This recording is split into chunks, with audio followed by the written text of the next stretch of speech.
So I'll go through today and give some examples of what I've come across working as a support coordinator and recovery coach, and also in the access space through the NDIS.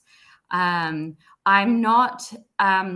always learning in this space as well, just so you know. So if you have any questions that I can't answer, I definitely will take those questions away, get the answer, and email you and give you the answer. So please ask away either in the chat or when we stop at the end for questions. Or Ali or Susanna, if you feel like there's lots of questions coming up, we can stop throughout the Zoom. So today we're going to be talking about plan nominees, separate to guardianship, but still quite important. And then we're also going to be talking about the different types of guardianship, when it's important to think about guardianship and what needs to be considered, and also the process to apply for guardianship and what that sort of means in terms of the NDIS space with the NDIS providers as well.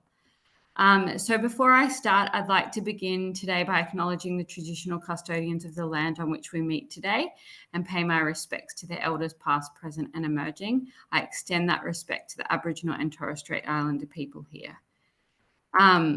So before we go into guardianship, I thought we'd start on plan nominee. So this plan nominees are just for NDIS. So if a participant has an NDIS plan and they've been on the NDIS before the age of 18, or they're coming onto the NDIS after the age of 18, then they can choose to have what's called a plan nominee, either a plan nominee or a correspondence nominee or both. So they're giving, I guess, consent to act for another person, usually an informal carer or a parent, to act on the person's behalf. It can't be a paid carer, but it can be someone that is close to the participant. Some people think that when a person has had a child they've been a child representative for a participant and they turn 18, it automatically crosses over. Unfortunately, it's not the case. It doesn't. There is a process that there's more paperwork that needs to be filled out. There needs to be consent from the participant and also ID and everything shared with the agency, and it goes through an approval process. The reason that there is a process for that is because the NDIA need to make sure that the person doesn't actually have capacity to do that themselves, and they do need to approve it. It can't just be anyone or assumed that they can't make the decisions for themselves the way that it is assumed under the age of 18. So, and in very rare circumstances when the NDIA find it necessary, usually if there's a number of incidences, they can appoint a plan nominee when they feel that the capacity of the individual is impacting their ability to manage or engage with services or supports, and it's impacting the outcome of the individual's sort of plan or their plan utilization.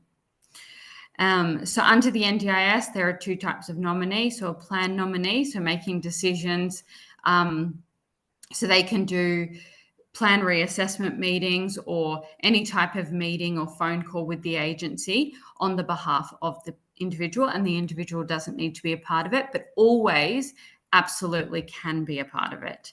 Or a correspondence nominee, so just someone who's more doing the corresponding, but the participant has a bit more sort of say and a bit more autonomy in the decisions made. And the single person appointed, it can be ticked that they do both. And it can be enduring, so it can be kind of ongoing, or it can be for a specific period of time. So that will also, in the paperwork, you've got the option of saying what the individual would like. So guardianship versus nominees. So guardianship is different to nominees. So, and also if you have a child who's turning 18, it's really important to think about both.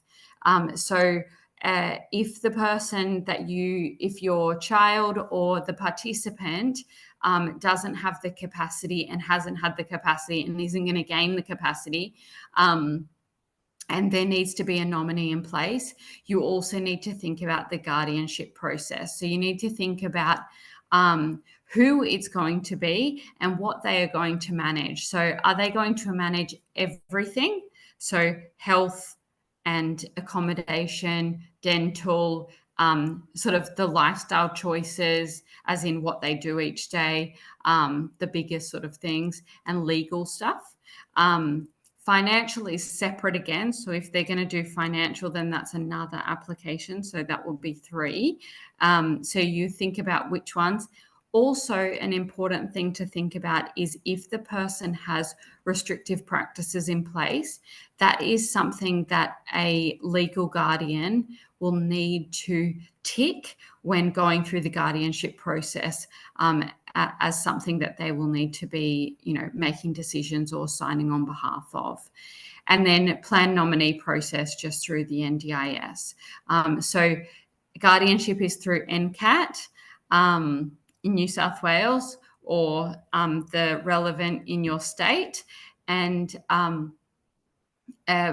nominee process is through the NDIA. So that's calling the 1-800 number or calling your local LAC and going through that process. Guardians are not nominees under the NDIS, and there is no automatic process for guardians to be made nominees. So it doesn't just automatically happen if a person has a legal guardian. So if you're a legal guardian through NCAT, that doesn't automatically mean that you're the person's plan nominee. So you have to go through both processes. Alex, we had a quick question on plan nominees just before we jump into guardianship proper. Yes, of course. Can you have more than one? Like if you've got 2 parents, can both parents be a plan nominee? Yes. Amazing. And also separate to that, if you want to have someone who just acts as third-party consent, you can also have that.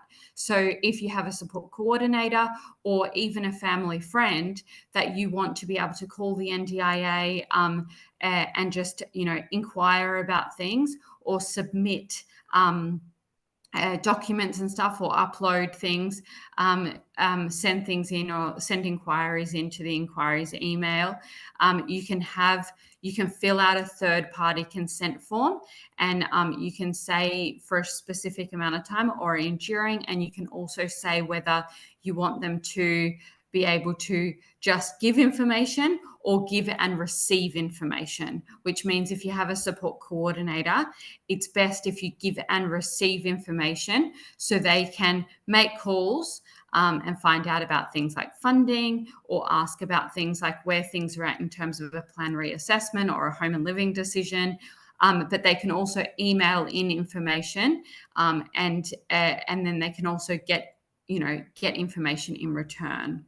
But yes, you can have more than one nominee, and you can have more than one third-party consent, someone with more than one person who has third-party consent, or you can have just one person. It's up to you. So with guardianship, there are different types of guardianship, which is where it starts to get confusing. It's also important to understand the scope of each of the roles, because I see a number of people, and if a person's over 18 and I'm starting to work with them, it's one of my questions that I ask initially is, who is the decision maker? Not just the plan nominee, but the decision maker in the different areas of a person's life. And it's important for me to understand that and to have that documentation. It's important for any service provider to have that, so we are able to ensure we're talking to the right person. I will always involve and engage the participant, even if they're not their own like they're not the decision maker, because I think it's really important to have the participant as part of all of the decisions being made, but within their capacity. So, but some people will come to me and they'll be like, oh yeah, I'm the legal guardian. But then when you look into it or when you see the paperwork, they might just be the power of attorney or an enduring guardian. And so that's actually different to being a legal guardian. So understanding what you are and the scope of what you are is important.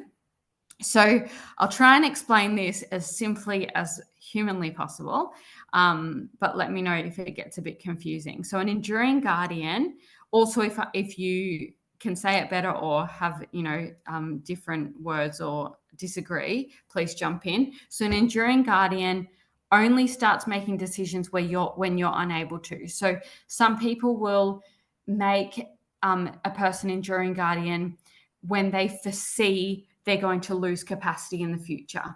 But an enduring guardian's unable to make financial decisions. That's an enduring power of attorney, and it's different to an enduring guardian. So the person can, if they're an enduring power of attorney, they can make the financial decisions, but again, not straight away. It's when the person loses capacity and that's been proved to be the case. They can't just start. A general power of attorney is someone you can appoint to sign documents for you if you lose capacity, or for a period of time if you're, say, overseas or something, you can have a general power of attorney to sign or pay rent or things like that. A legal guardian or a public guardian. So a legal guardian would be, an informal carer or person in the person's life. A public guardian is a state appointed person that acts on the behalf if there's no one else in the person's life to make those decisions, but they're court appointed, and that's when the individual lacks the capacity to make decisions, and that will be sort of immediately in place. It can be in place for a short period of time, or it can be reviewed after 6 months or 12 months, and there needs to be proof that the person does not have capacity in that particular area. You can just have a legal guardian or a public guardian in one area, or you can have it in all areas. Legal guardians and public guardians do not do financial, though. So that then would go to a financial guardian, so a person in the person's life. It can be the same person, but it's a separate process, or state appointed, which is through the trustee.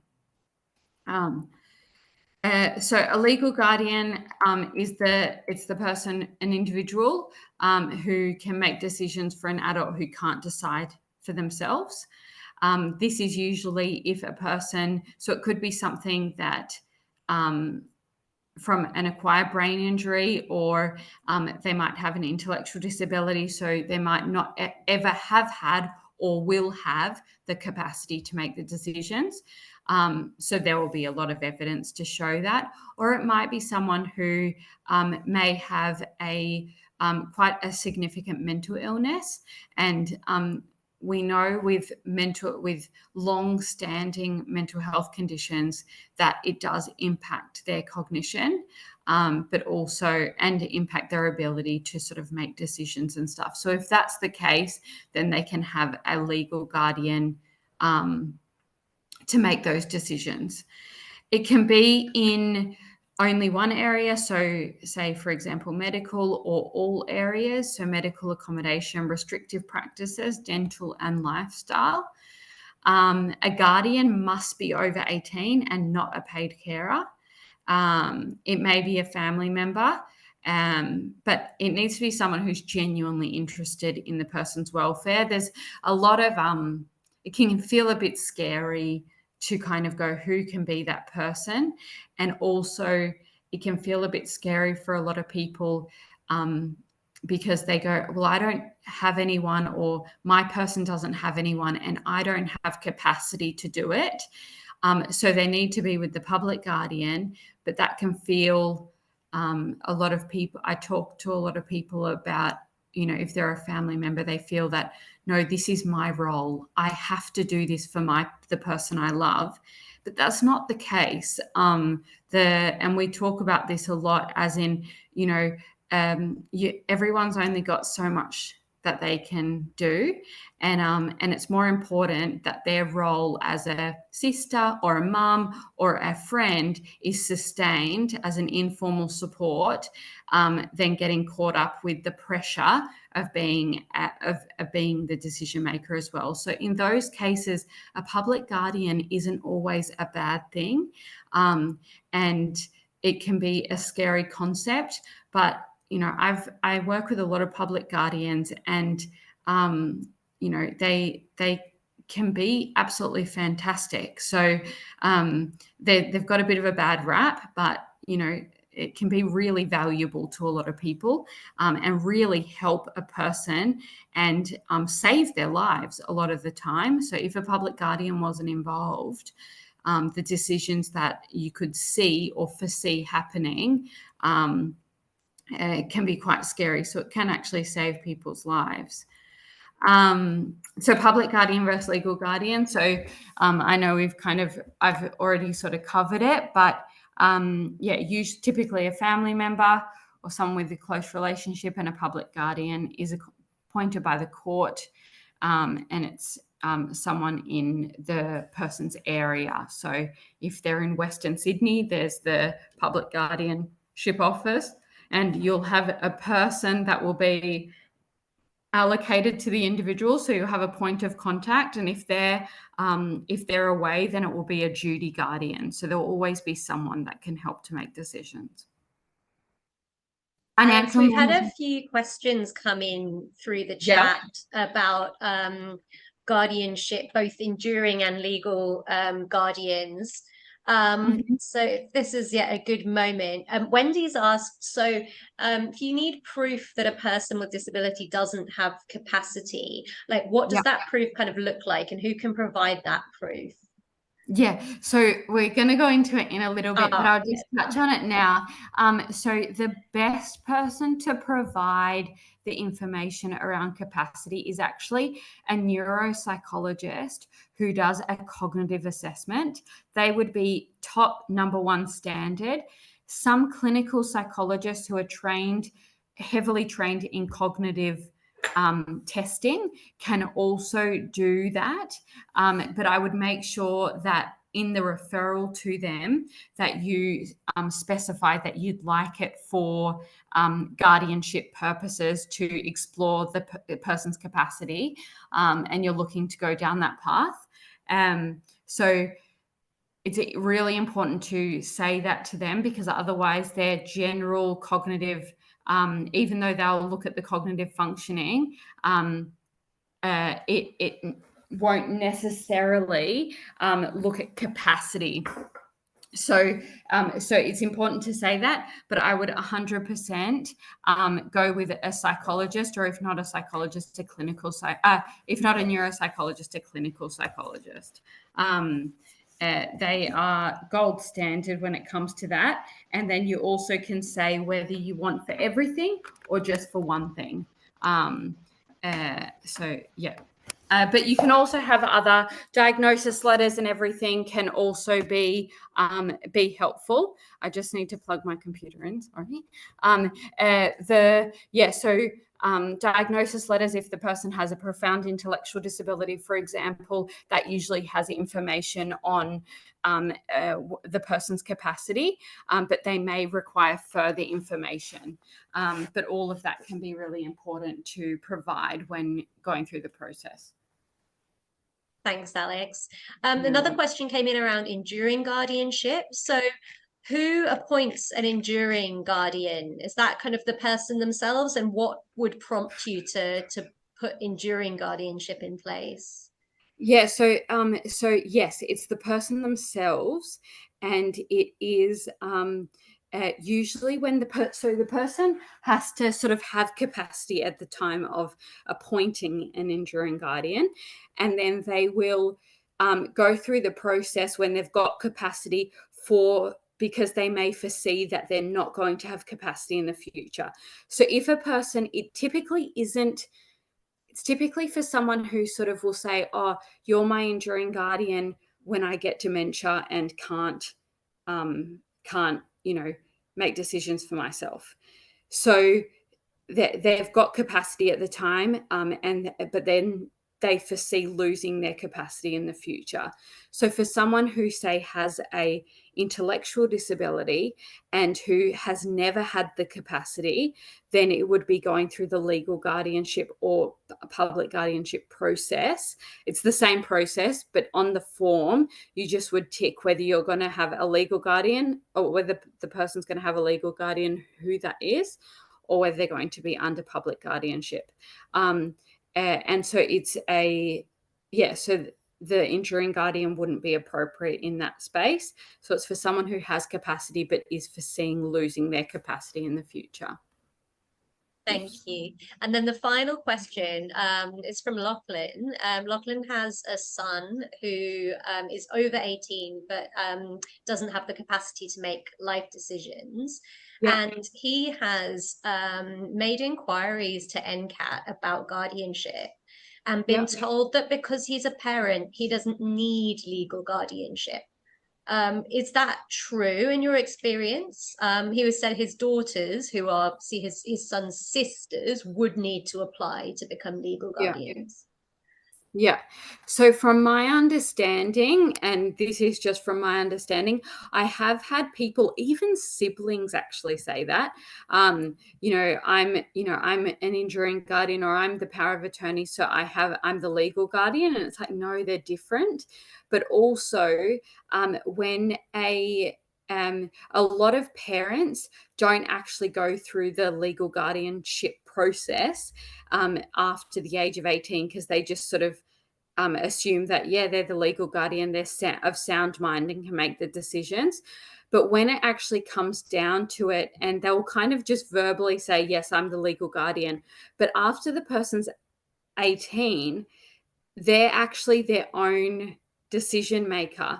So I would query that and sort of say that it's possibly assumed that the parent remains the legal guardian, but I would make sure that there was something in writing in place before, because when it comes to, say, the person is going to move out, or say the person's going to have a number of changes in their life, and the parent isn't necessarily going to be actively involved all of the time, then it can get a little bit messy, but it can also get a little bit confusing for service providers or for people involved to go, well, who's the actual decision maker? Because there's no legal guardian in place, it actually comes down to the individual signing. But I think a lot of parents who have their child remain living with them, they just are the ones that sign and say, yeah, I'm legal guardian, and then nothing's queried or questioned or looked at, and no paperwork is ever asked for, because it's like, yeah, your mum, your dad, so you don't need anything.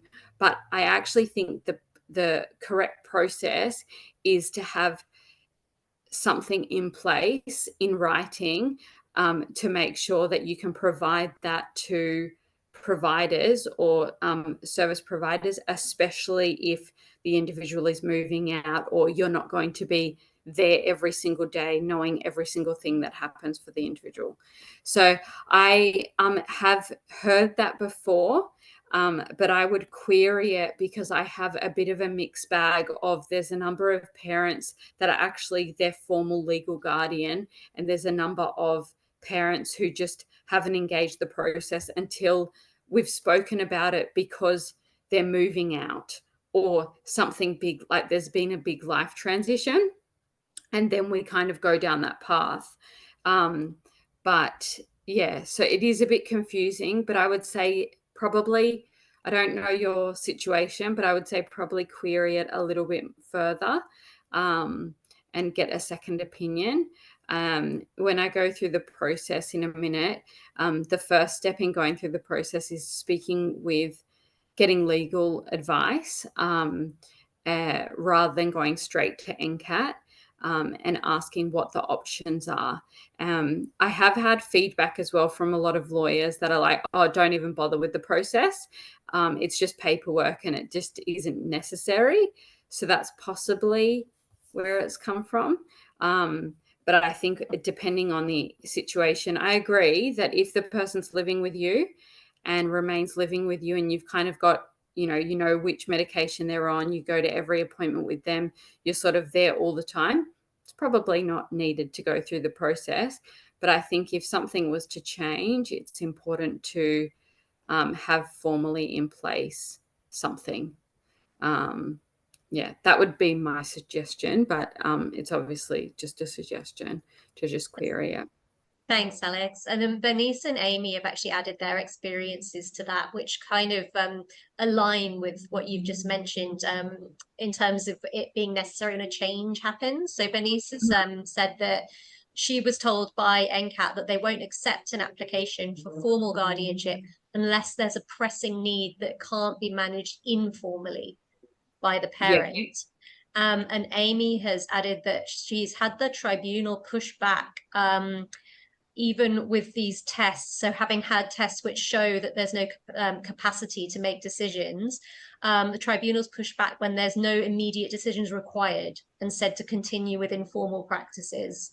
And this particular example pertained to the ability to sign consent for the provider and consent for medication, money, and health supports. Yeah. So I think that obviously they don't want to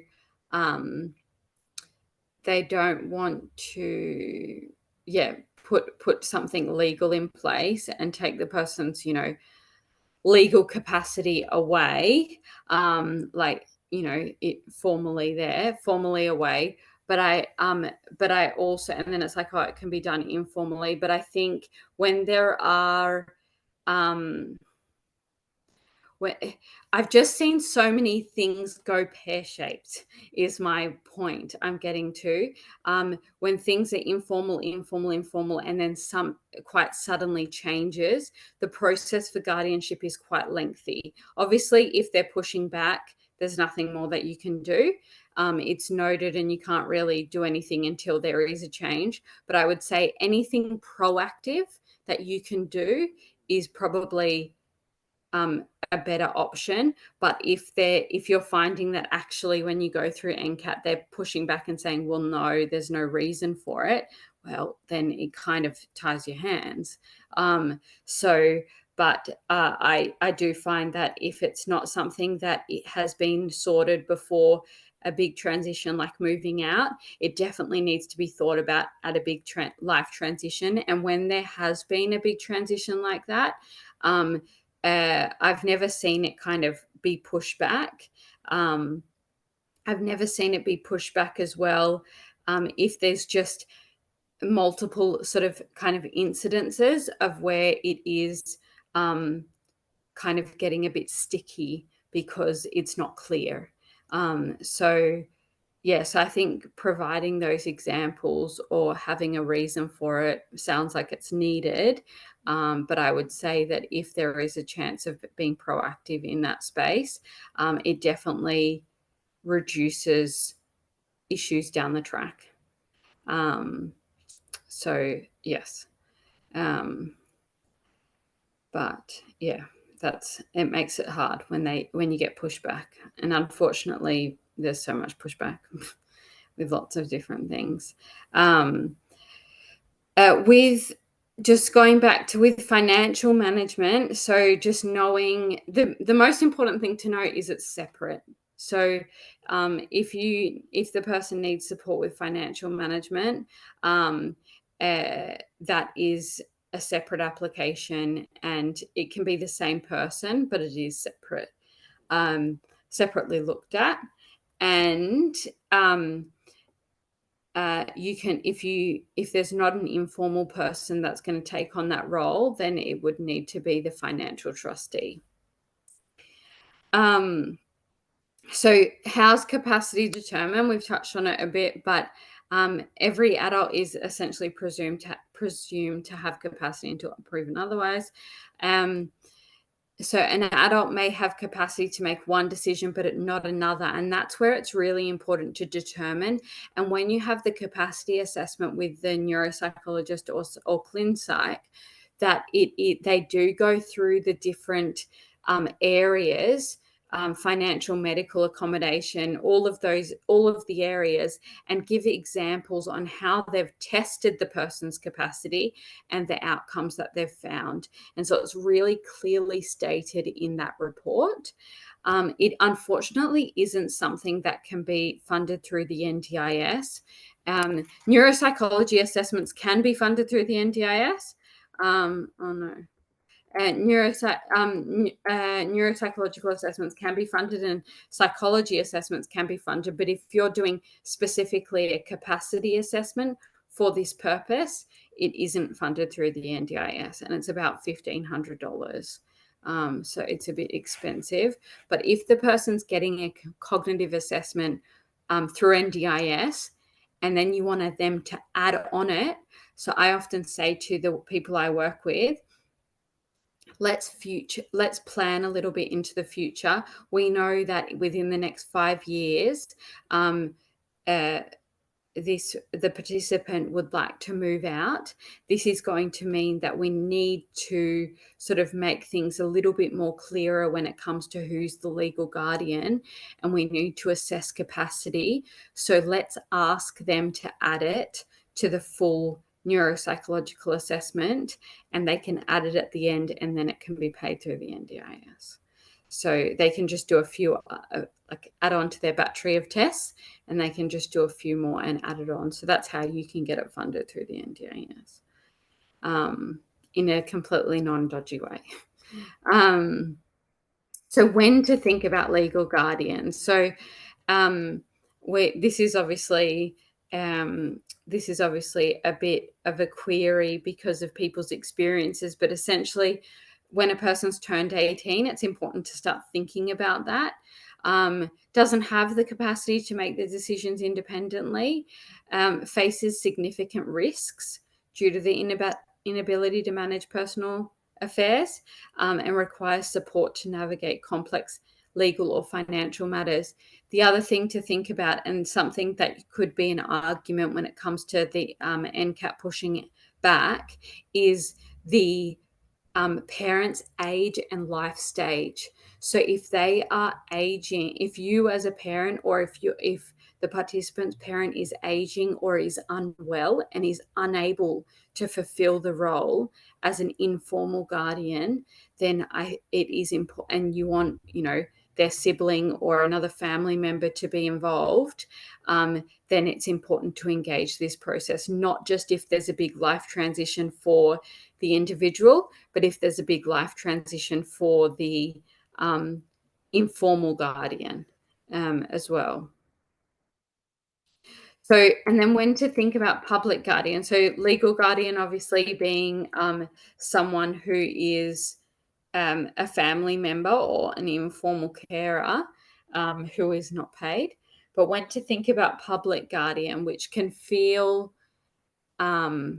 really, scary, and also a lot of people have a lot of guilt around it. But some things to think about is that the person's informal supports identify that they're unable to sustain the role, and that's okay to identify that. And then if the person's acquired an injury and unable to make decisions, that could be either legal or public. When they're moving out of home or going through a big transition, and the informal supports can't remain the decision maker. Usually when the person's moving out, it could be because they are wanting to have that independence. But sometimes it is because the informal arrangements that have been in place are unable to be sustained. And after the age of 18, it's not expected, although the NDIA will push back as much as they can, but it's not expected for the individual to have informal supports doing all of the daily life stuff. So if you get to if your person gets to the age of 18 and they or you are like, I can't do this anymore, I you know, I can't do the self-care stuff, but I can be just mum and have a relationship as a mum, not as a mum and a carer or a dad and a carer, then there is absolutely no reason or no reason to sort of feel that you're failing in your role as a decision maker or as a person taking care of. So if those things are happening and the person's moving out of home for that reason, then it tends to be a good time to also consider those big decisions and being an informal carer in other ways as well. The process to apply for guardianship, I always say seek legal advice. Every situation's different, and to understand what the options are and to really understand the best option for the individual. So rather than having a blanket thing of, you know, the person doesn't have capacity for anything, it's like, well, actually, no, let's explore that because they may have capacity for some things, just not all. And they may have capacity right now for some things, not all, but down the track, they may not have capacity for anything. So being able to future plan or understand the path forward, and we can't always expect, like we can't always control or understand or know what's going to happen in the future, but being as proactive as possible to be able to understand the options and everything to ensure that the individual has the most choice and control and autonomy over their life, and we're not removing that unnecessarily. So completing the application, part of completing the application is gathering the supporting evidence. So supporting evidence, like mentioned before, neuropsych assessment, specifically on capacity, any diagnosis letters, anything that is going to strengthen the case to show the court that there's not the capacity in that area. So whether it's incident reports or behaviour support plan, all of those things can be used. But number one, and what's most important not to not have, and the minimal, is a capacity assessment. Then there'll be a court will assess the application and everything.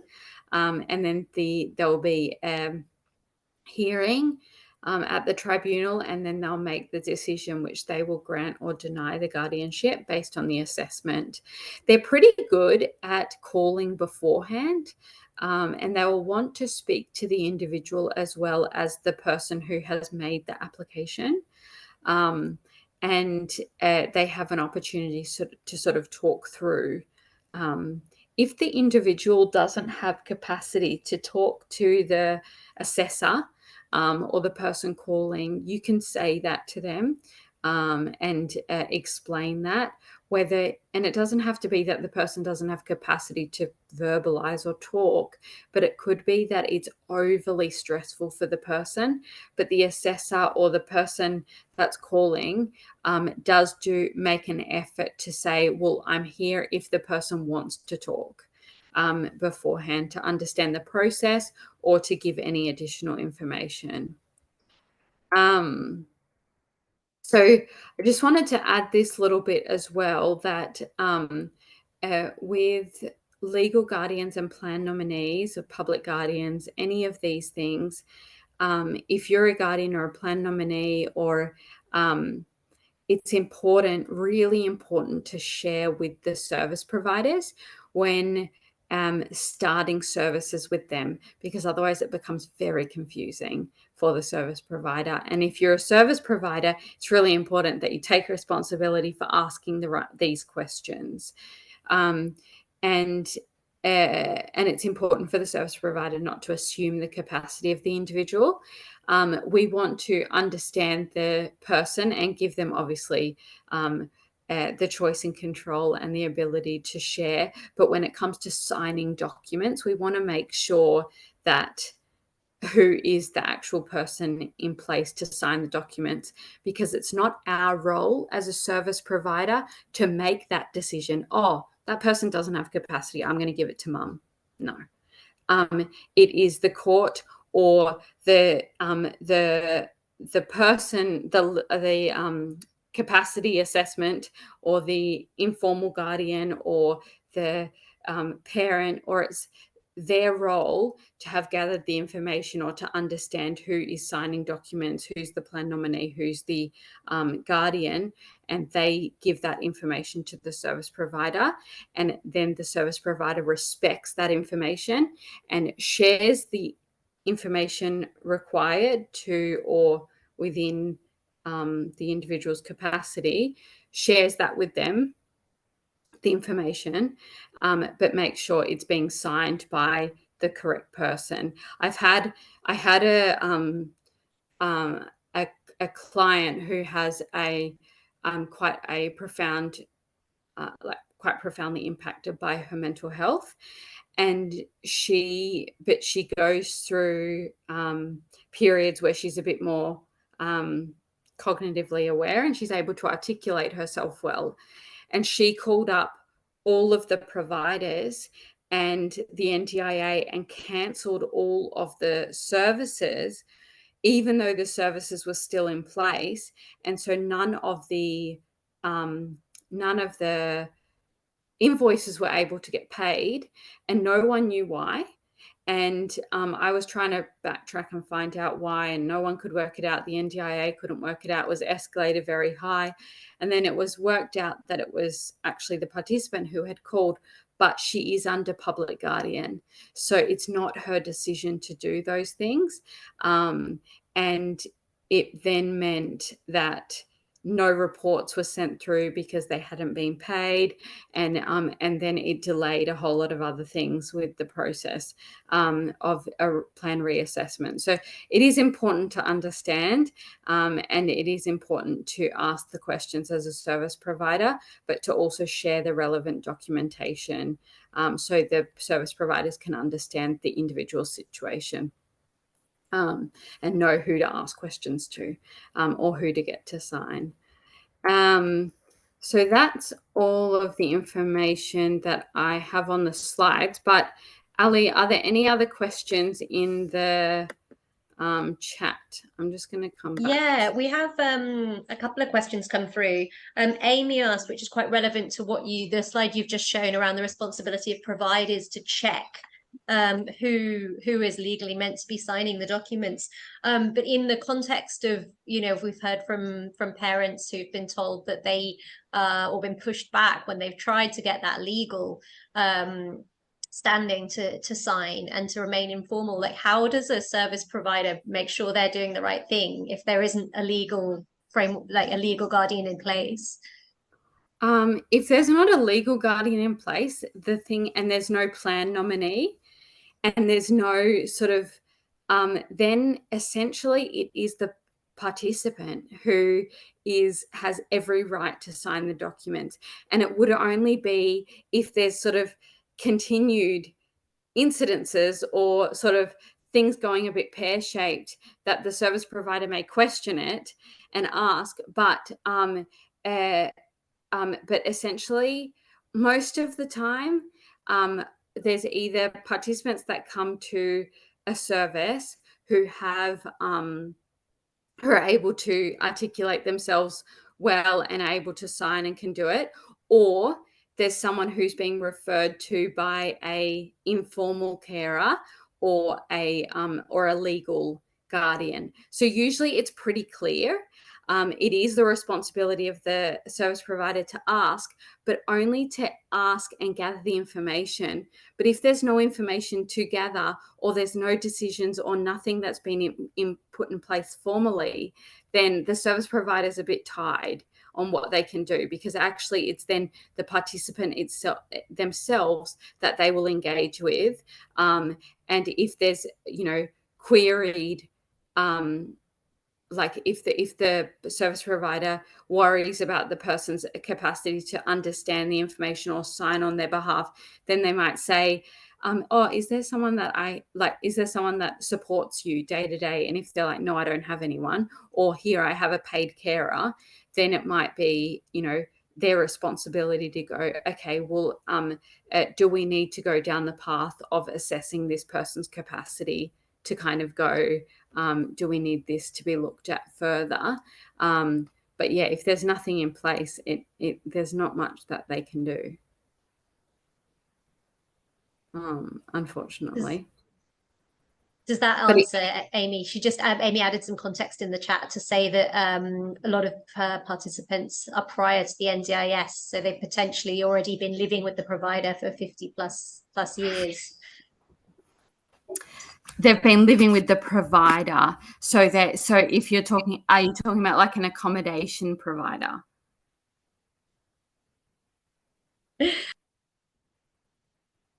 Feel free to jump off mute, Amy, if that's easier. This is tricky, Amy. And I find that people who have come through previous programs, not the NDIS, and they've been living in what is now classed as a supported independent living option, and the provider is making far more decisions than they sort of like are meant to, but there's no one else that can do it. We do have people who can do it. So we have a lot of informal processes with family members, so parents, but obviously being some of our participants have lived from 30, like 50 years, all that time, their parents are getting older and they want to make sure that things are in place and we're supporting them, but also like trying to tighten up our policies and processes to be in line with NDIS and have all of the right guardianship in place.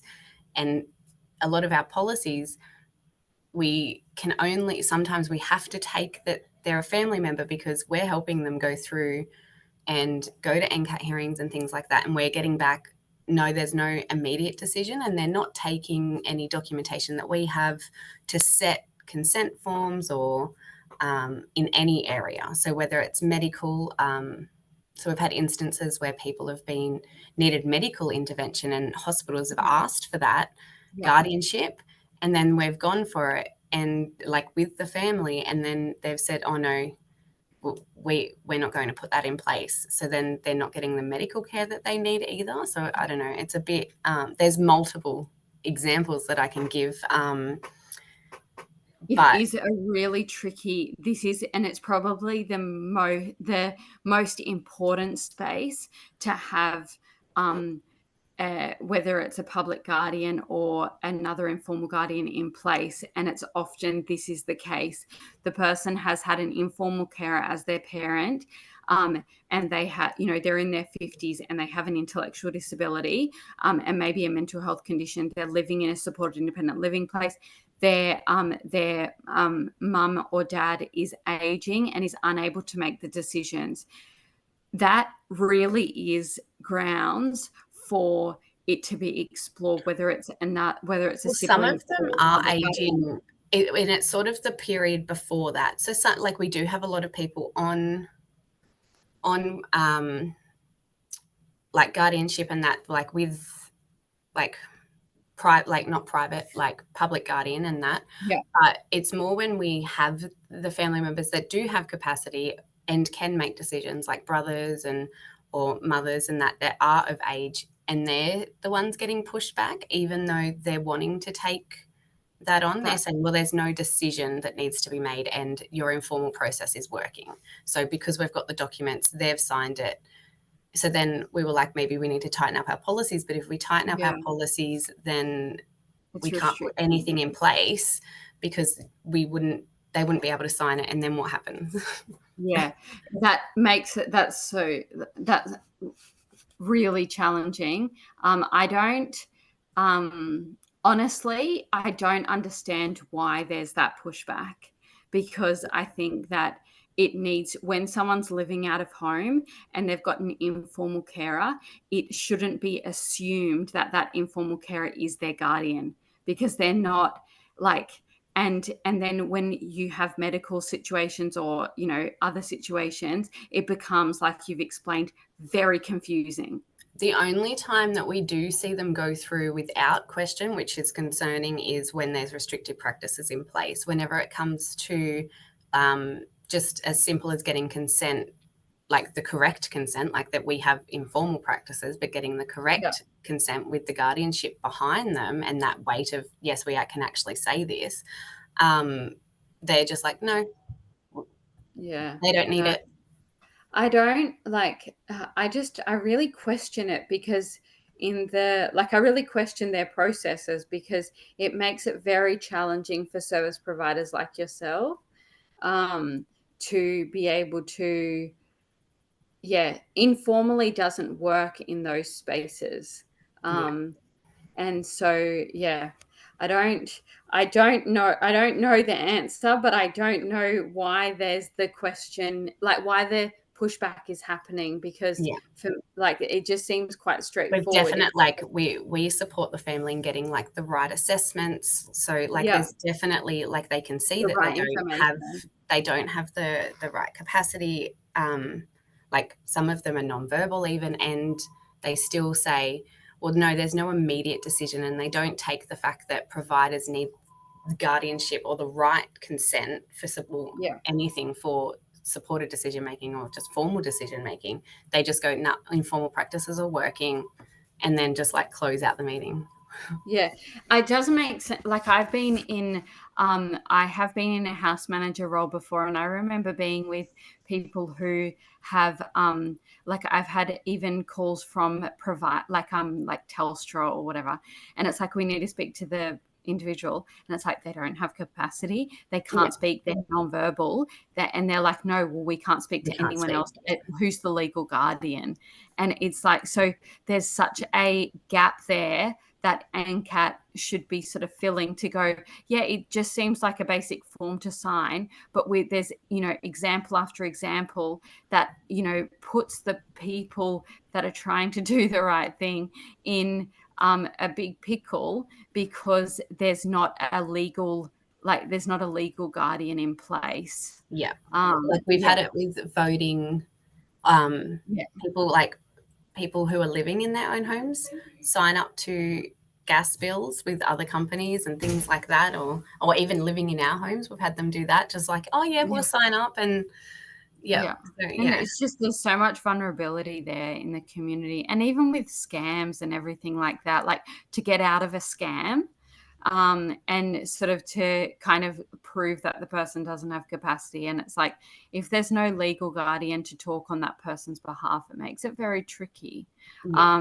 So I definitely think there's definitely things that the NCAT can kind of see, and examples that, but I am not sure how to, the best practice is the evidence and the incidences, and putting that forward to the tribunal, reapplying to the tribunal, and discussing with them, getting legal advice, or even a disability advocate on board can sometimes be a helpful avenue in terms of sort of fighting that, to kind of show, well, actually, no, there is a number of examples that show that this informal way isn't actually viable anymore.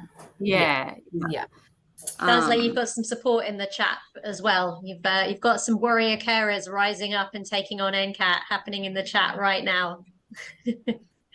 On that note, we've just got a few more questions.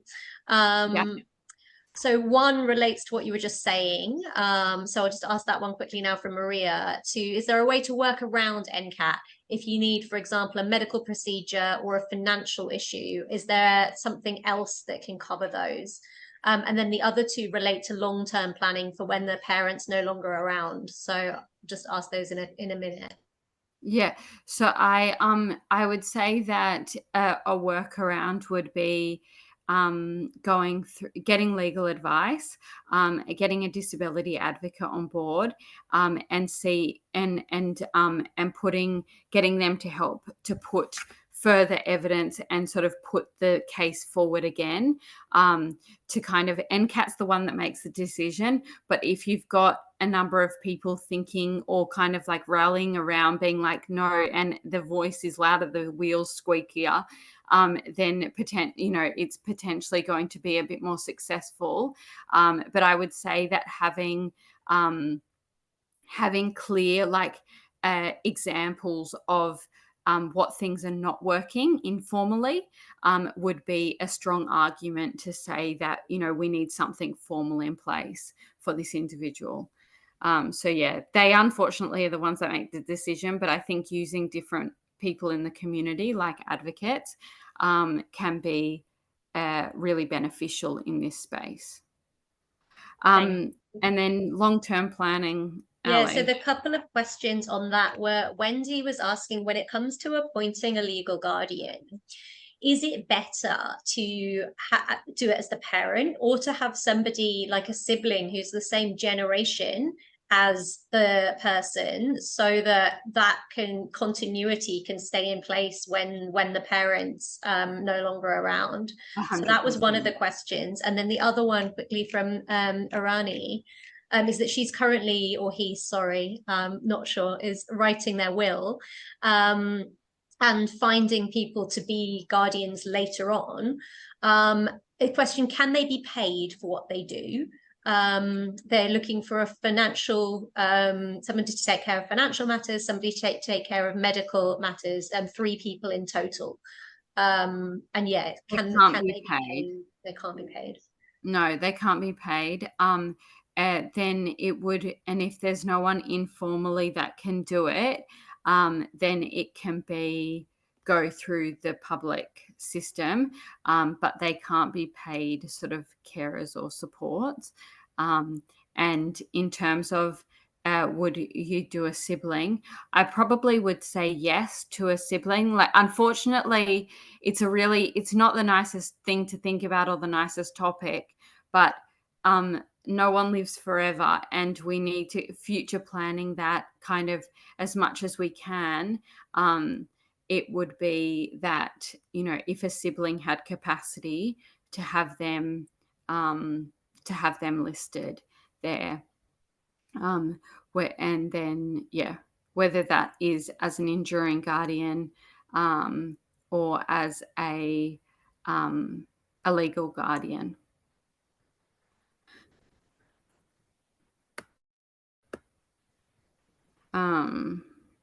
Fantastic. Thanks. Oh, there we go. Anyone who's interested in banding together. That's really good. I have a few people that would be interested.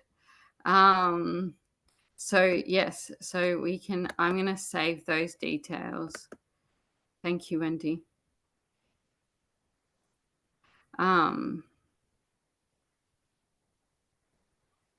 Yeah, so that's what seems to be coming up a fair bit. And I would say, I'm just seeing that last comment.